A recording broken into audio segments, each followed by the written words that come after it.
Attorney General Bill Barr has resigned. Let's just let that wash over us for a minute.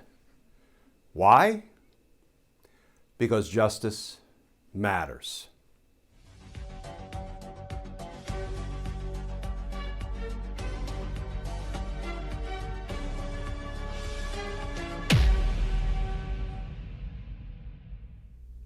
Hey all, Glenn Kirshner here. So Attorney General Bill Barr has resigned. And I, for one, am so happy and relieved for my friends and former colleagues at the Department of Justice. Can I ask you, have you ever worked for a bad boss? I have. Have you ever worked for a really bad boss? How about a corrupt boss? How about a lawless boss? How about a lawless boss when it's your job to actually enforce the laws of the United States on behalf of the American people? Bill Barr's departure is good for so many reasons. I want to talk for a few minutes about some of Bill Barr's greatest hits during his tenure as Attorney General. But before I do that, can we just talk about his resignation letter for a moment, because it's a doozy.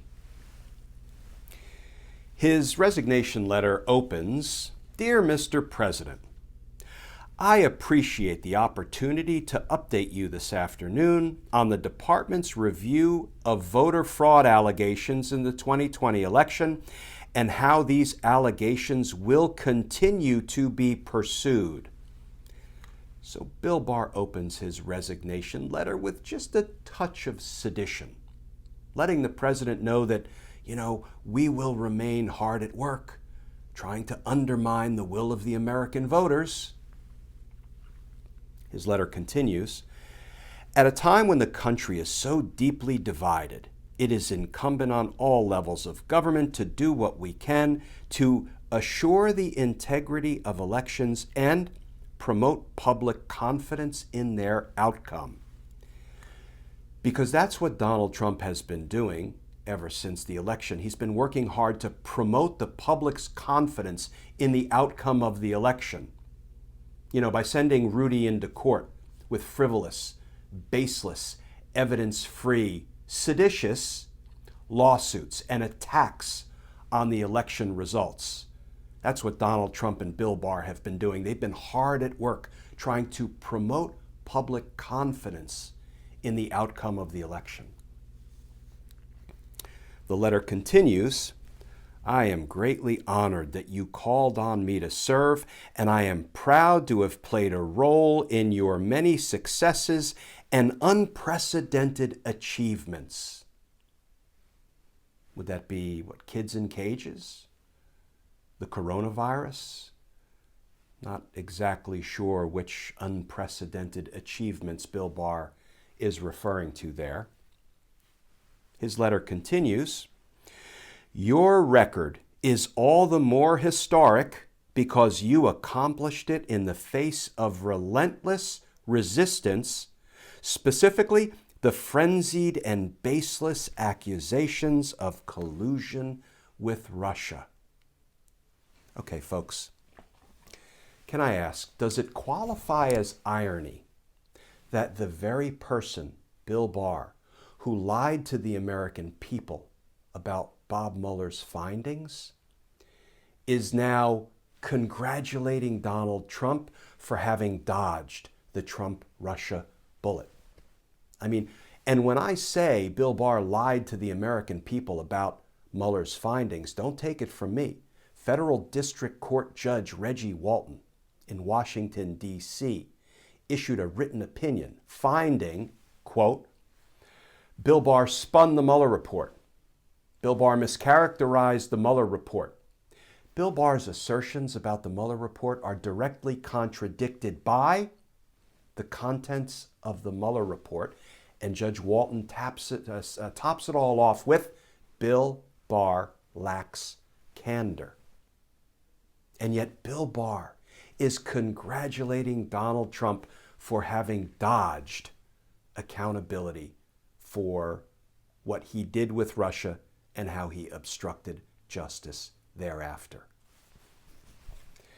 But Bill Barr's letter continues. Now he has a string of superlatives. Are you ready for this? You, Mr. President, built the strongest economy. You restored American military strength. You curbed illegal immigration. You advanced the rule of law. You advanced the rule of law. You know, by shielding from punishment your criminal associates like Mike Flynn and Roger Stone. You, Mr. President, advanced the rule of law. I'm not going to continue reading this resignation letter. You can read this particular piece of fiction online if you like. I want to turn for just a few minutes to some of Bill Barr's greatest hits. And maybe one of his greatest hits was lying to the American people about the results of the Mueller investigation. You know, basically trying to discard as many as 10 felony obstruction of justice crimes that Donald Trump committed that are meticulously documented in Volume 2 of the Mueller report. Maybe one of his greatest hits is lying to Senator Kamala Harris when Bill Barr was asked, did Donald Trump ask you or direct you to investigate anyone? And you heard and you saw Bill Barr stumble and fumble and mumble and grapple with words like suggested and settled on the answer under oath, I don't know. But he did know, which is what makes I don't know perjury. Maybe one of Bill Barr's greatest hits is gassing the peaceful protesters at Lafayette Park.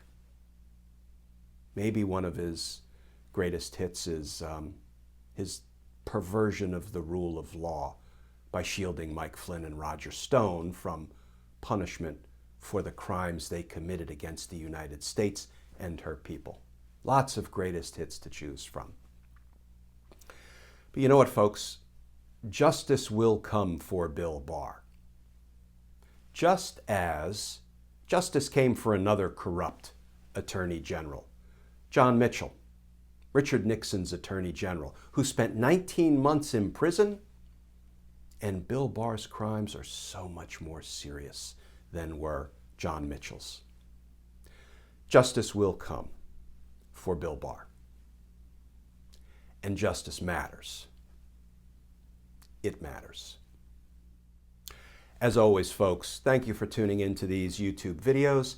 If you would like to more formally support our all-volunteer efforts here, you can go over to patreon.com and you can sign up to become a patron. If you do, I will send you some Team Justice stickers with a personalized handwritten note as my way of saying thank you for supporting our efforts and our content. Of course, you can always find me on Twitter at Glenn Kirshner2, and we've recently started a Facebook page, so you can like our page. It is Justice Matters with Glenn Kirshner. So as always, folks, stay safe, stay tuned, and I look forward to talking with you all again tomorrow.